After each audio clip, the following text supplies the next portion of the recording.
Hi everybody, Mindwiseman's channel, aka Maverick Outdoors, and it's Pete, as if you didn't already know. I've just come to Basecamp Island number 2. It was a last minute arrangement. I sort of rushed up here. I've got it's 20 past 6, it's going to be dark within the hour.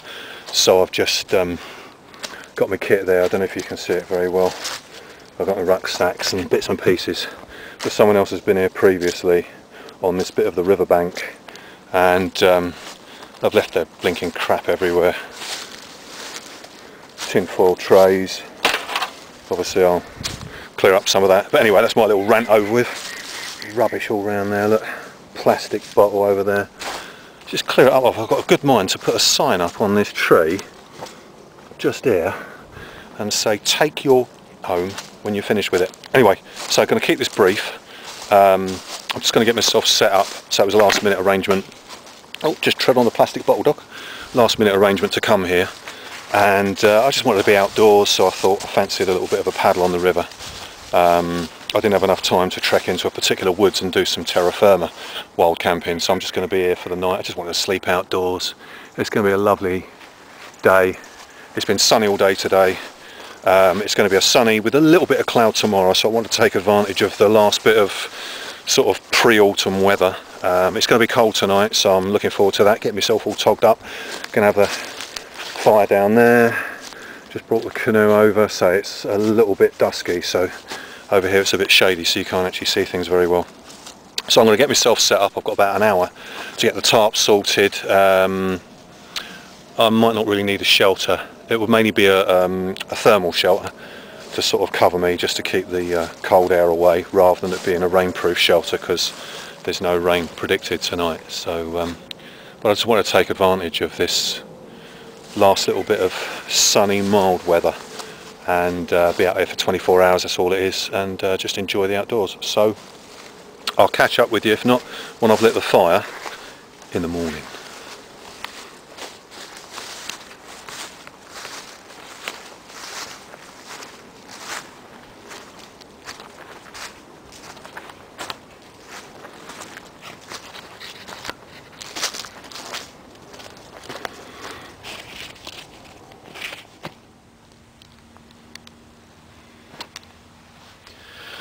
Good morning, it's now Sunday, 16th of October, and last minute decision to come here yesterday. I couldn't leave till late afternoon. I really had the need and desire to cook some food on an open campfire and just to sleep out in the outdoors for the night. So it was a last minute decision with the time that I had to actually get here.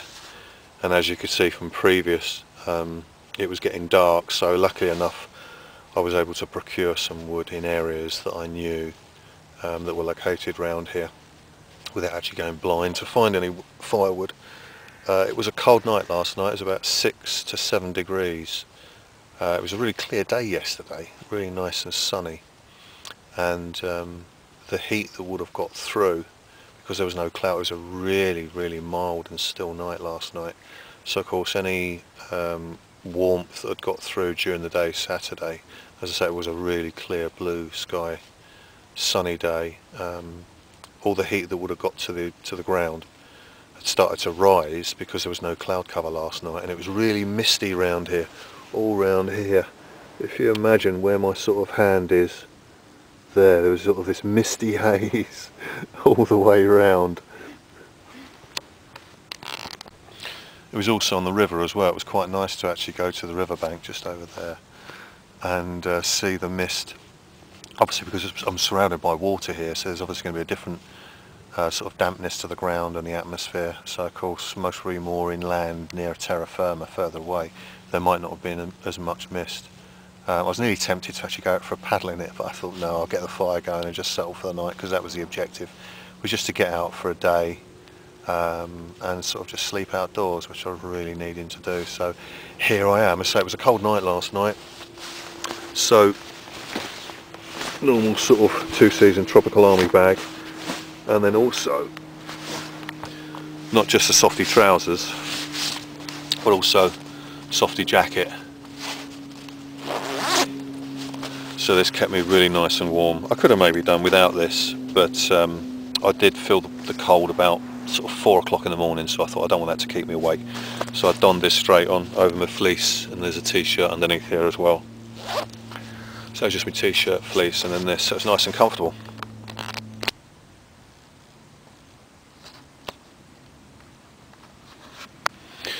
When the weather's colder and the temperature's colder, with inflatable canoes you have to inflate them a little bit more than normal. So the 2 side chambers last night, because I knew the weather would change and it was predicted to be a mild temperature today, and as you can see it's sort of sunny just up there, so it's quite nice and mild and warm. Air expands in the heat or in the warmth, so I had to deflate the 2 side chambers just a little bit by about 20%, so that it was really soft. And knowing that when the temperature changed in the morning while I was asleep, the air would expand and they'll take it back to virtually normal. If I'd have left the original air pressure in the canoe and the temperature had risen, then the air would have expanded in the chambers and could have maybe caused some damage for any weak point within the internal chambers and the bladders, where you would have seen a repair that I did on one of my previous videos recently. The air could have expanded and then just found a weak point, and that's can be prone to inflatable canoes as well. So it's always keeping a check on your inflation and the air pressures of the canoe, and keeping a tab with knowing what the temperature is going to be like.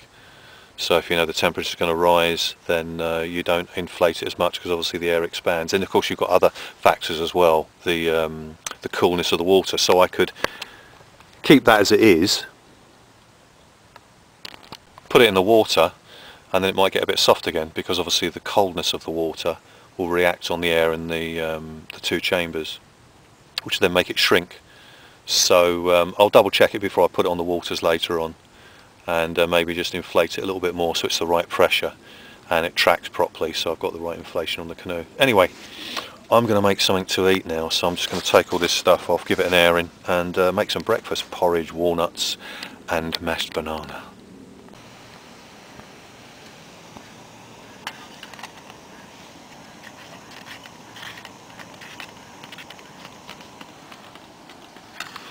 Okay, you can see I've got some porridge on the go.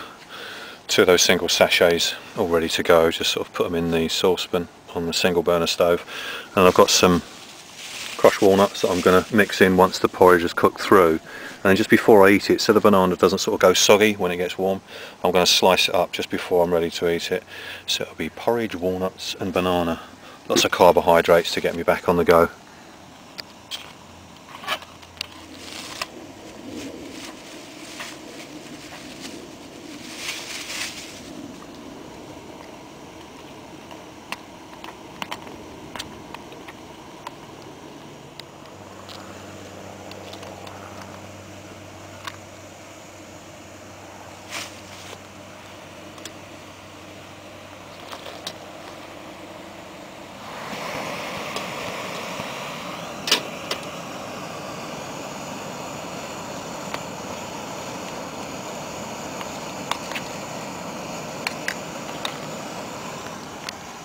A little bit more mixing up. Bon appetit. Cheers.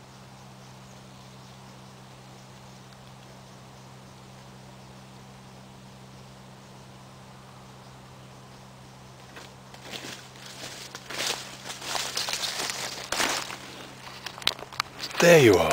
I wonder where you got to. Okay.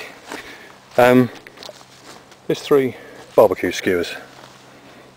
What I did, I utilised them last night, sort of laid them across. I had 2 logs, or 2 small pieces of wood, about that width and diameter going across, and then rested the ends, so it sort of created a grid effect with the 3 metal skewers. There is a little device that you can get which is like a metal tube, which is about as long as the skewers. It's about 12 inches long, and within the tube there's about 10 or 12 stainless steel rods, and you unscrew the top. Imagine that's the tube. You unscrew the top, take it off, and then take the 12 rods out of the tube, lay the tube across, and then there's holes in it that you feed the 12 or so stainless steel rods, which are about about 8 to 10 inches, and then there's another little thing, and it actually makes a frame like a little four-legged stand, and I've been able to source one about half price. I might actually get one of those, but I thought meanwhile what I'm going to do is utilise these 3 skewers. I can put them in my food box, just sort of lay it flat, and then utilise it to put the food on top to cook. I think I'll do is I'll actually try and make my own version based on the principle of some rods, because it's easier to clean. You can just take them separate and just wash each one individually, rather than sort of having a mesh grid which can get all bits of gunk sort of stuck in it and it's harder to clean. I know obviously the flames are going to clean it so that you can still cook straight on top. It's just nice to have something that you can take apart and that's lightweight.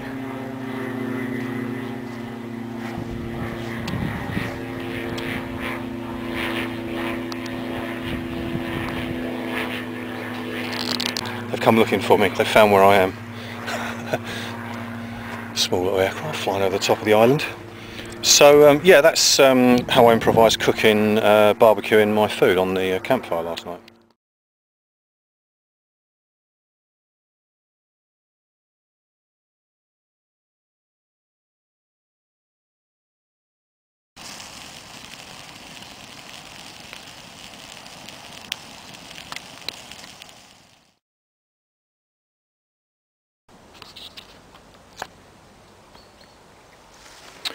Okay guys and girls, nearly packed up, but I'm just going to take you for a little walk into this southerly side boundary of the island and just sort of talk to you about sort of firewood, really, procuring wood and knowing your foliage, that sort of thing. This is obviously, well, I don't know if you are aware, but around waterways and damp areas, rivers, that sort of thing, white willow.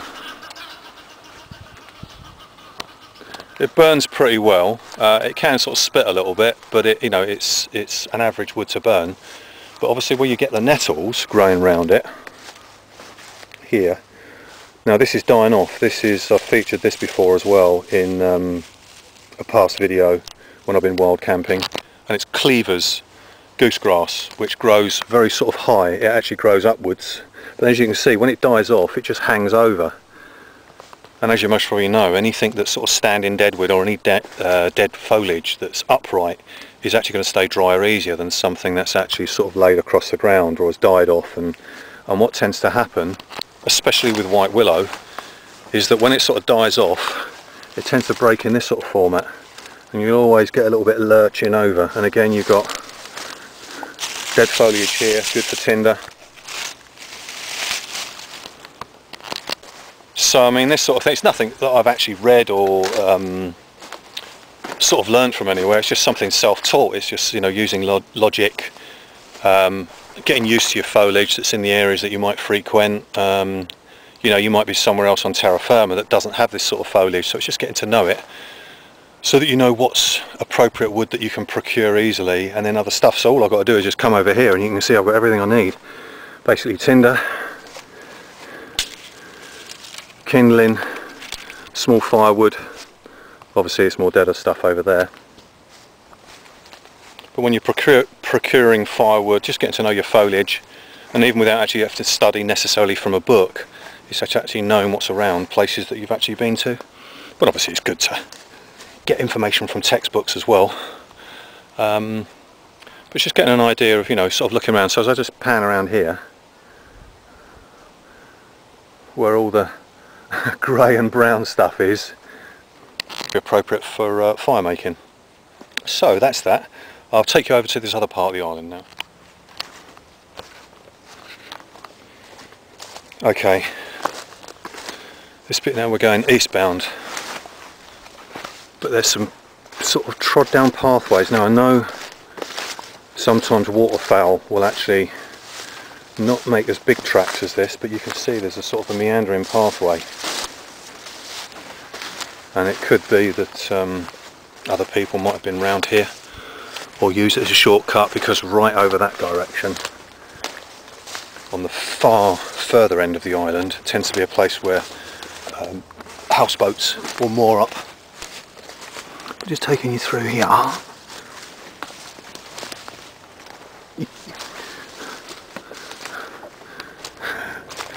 It's like a forest round here.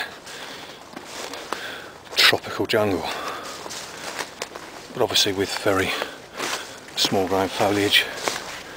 Okay, so we've got a dead end here, but you can see something has been making gaps around here and further on just over there, but it's a bit more narrow. But I know Canadian geese frequent around on this part of the island, so it could be tracks from there. So again, smaller ones over there, but there is another path that sort of goes meandering around. It's not exactly a path as such, it's just obviously something that's been trodden down by either wildlife that's been marauding round, or the odd human being species that comes onto these sort of places to wild camp or stay overnight. Mad if you ask me.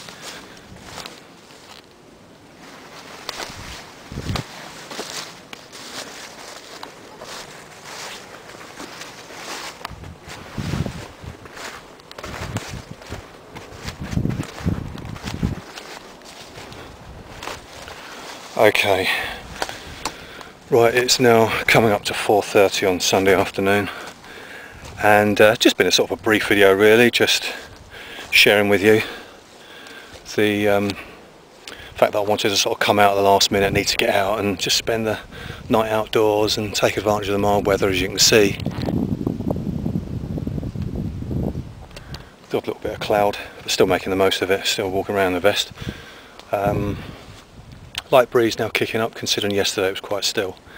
But soon I'm going to be making tracks and paddling back, so by the time I've tidied up, LNT, leave no trace, etc.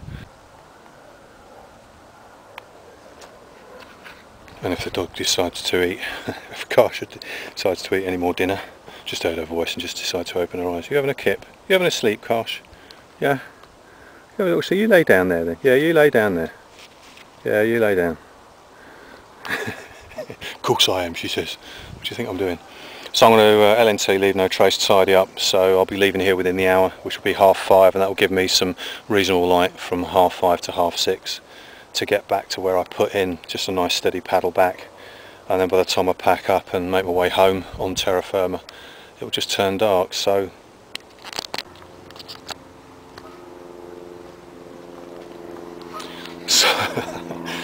it ain't going to work on this terra firma ground here. So I'll put this in the waters very soon, and say thanks for joining us just on this short little video excursion. So it was just a short last minute decision to come out, so I thought I'd share some of it with you, and I'll catch up with you on another video soon. Cheers.